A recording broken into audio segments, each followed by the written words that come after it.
성과급은 16에서 17년차 평균 3천만 원을 받았습니다. 정말 엄청난 숫자인데 여기에 대부분은 아마 연구 직종의 돈일 겁니다.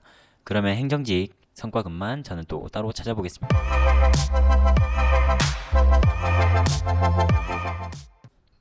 안녕하세요, 공노비 서쌤입니다. 오늘 또 지난 원자력 연구원에 이어서 정부 출연 연구기관 정출연의 행정직에 대해서 알아보도록 하겠습니다.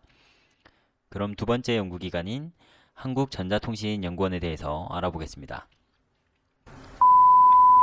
전자통신연구원은 에틀이라고도 불리는데 국내 최대의 ICT 정부 출연 연구기관이라고 합니다. 그리고 1976년 12월에 설립되었고 본사는 대전 유성구 가정로에 있습니다. 그리고 이제 규모가 큰 기관이다 보니까 이렇게 분원을 가지고 있고, 분원은 서울과 성남을 시작으로 광주, 대구, 그리고 해외에는 중국과 미국에도 위치하고 있습니다. 뭐 그렇지만 행정직 분들은 대부분 대전 본원에서 근무하신다고 생각하면 되겠습니다. 임직원은 2,100명 정도 근무하고 있으며 주무부처는 과기부입니다. 여성 현원을 좀 살펴보면 원자력 연구원과 비슷하게 비율이 한 10에서 20% 사이로 보이고 있습니다. 그리고 행정직 분들의 직급 체계를 살펴보면 원급이랑 선임급들이 적고 책임급 분들이 3분의 2 이상을 차지하고 있습니다. 이렇게 되면 아무래도 이렇게 실무자보다는 위에 좀 경력이 오래되신 분들이 많다 보면은 있을 수 있는 불편함도 조금은 예상되는 상황입니다. 다음으로 블라인드로 현직자들의 평가를 살펴보는데 처음으로 4점 이상의 점수가 나왔습니다. 워라밸이 상당히 높고 경영진에 대한 신뢰도 3점이 넘어가는 것을 보면 블라인드 치고는 굉장히 괜찮은 것 같습니다. 먼저 연구직종의 이야기를 살펴보면 워라밸이 보장된다는 이야기가 많습니다. 그리고 행정직의 이야기도 보면 대부분 4점을 줬습니다. 장점으로는 높은 초봉과 좋은 워라밸을 들고 있고, 단점으로는 앞에서 살펴본 것처럼 인력이 매우 고령화되어 있기 때문에 필드 플레이는 없고 코치랑 감독만 넘쳐난다는 이야기도 있습니다. 그리고 한국전자통신연구원은 현재 채용을 진행 중이고 24일까지 서류를 받고 있습니다. 지원 자격은 학력 무관에 임용일에 정상 근무만 가능하면 될 것 같습니다. 그러니 7월 1일에서 9월 1일 사이에 입사하실 수 있는 분이면 누구든 지원해 보시면 좋겠습니다. 다음으로 전형 절차를 살펴보는데 이번에는 필기 전형이 2번이나 되는 게 특징입니다.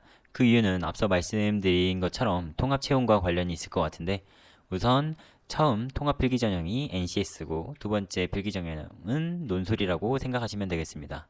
이런 부분이 사실 뭐 어쩔 수 없는 부분이라고는 하는데, 통합 필기 전형이 생기면서 괜히 채용을 준비하시는 취준생 분들이 너무 자주 뭐 필기부터 면접을 위해서 왔다 갔다 해야 되는 게 아닌가, 조금은 불편함도 예상이 됩니다.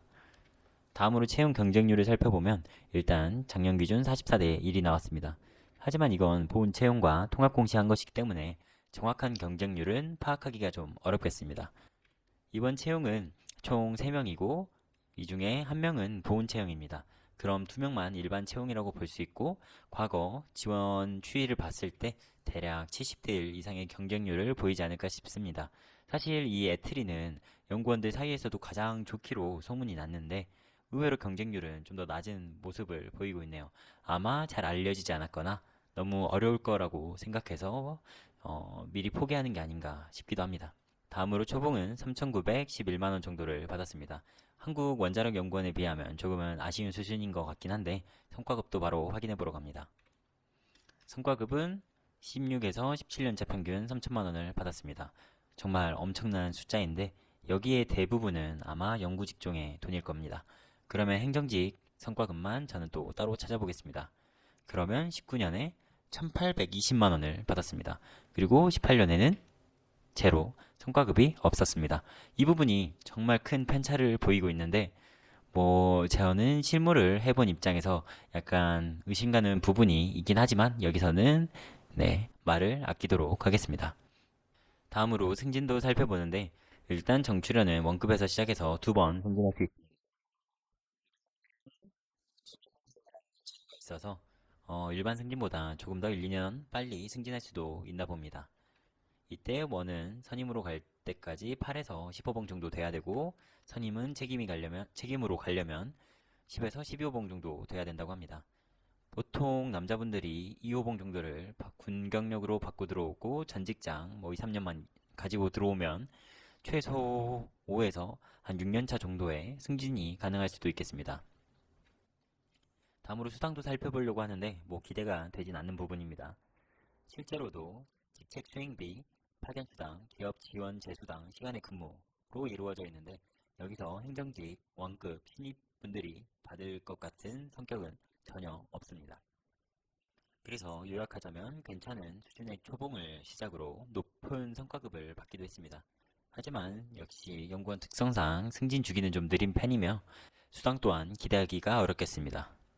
복지를 살펴보면 일단 직장 어린이집을 운영합니다. 그리고 대학생 자녀 학자금 대출도 가능합니다. 연구원들이 이런 복지가 없는 경우가 많은데 아무래도 한 2,000명 이상의 대규모 기관이다 보니까 이 정도 복지는 충분히 커버할 수 있는 것 같습니다. 다음으로 역시 주택자금 대출은 불가능하지만 건강검진은 약 24만 원 정도 지원하고 또 특이사항이 직원 가족에 대해서도 경련으로 2년에 한 번 건강검진을 실시해 줍니다. 이게 사실 제가 알기로는 기재부에서 굉장히 통제하는 걸로 아는데 연구원에서는 또 나름의 방법으로 지원하고 있는 것 같습니다. 또 연봉 성격인 복지 포인트 또한 200만 원 정도 그 이상 제공할 것으로 생각됩니다. 마지막으로 다른 공기업들처럼 학예 휴양소도 지원하는 것 같은데 이건 제가 앞서 K워터 설명할 때 말씀드렸던 것처럼 휴가 기간에 숙소를 지원해 주는 게 아닌가 예상해 보겠습니다. 여기까지 에트리라고 알려진 한국전자통신연구원에 대해서 알아봤습니다. 전체적으로 괜찮은 초봉을 시작으로 성과급도 꽤나 기대할 수 있고 복지도 연구원 치고는 괜찮은 편이었습니다. 하지만 의외로 이에 비해서 경쟁률이 낮을 수도 있다는 점을 파악할 수 있었는데 만약에 정출연이 정말 가고 싶은 분들은 이번 에트리가 기회가 될지도 모르겠습니다. 그럼 여기까지 영상을 마치고 저는 다음 회사로 찾아뵙겠습니다. 감사합니다.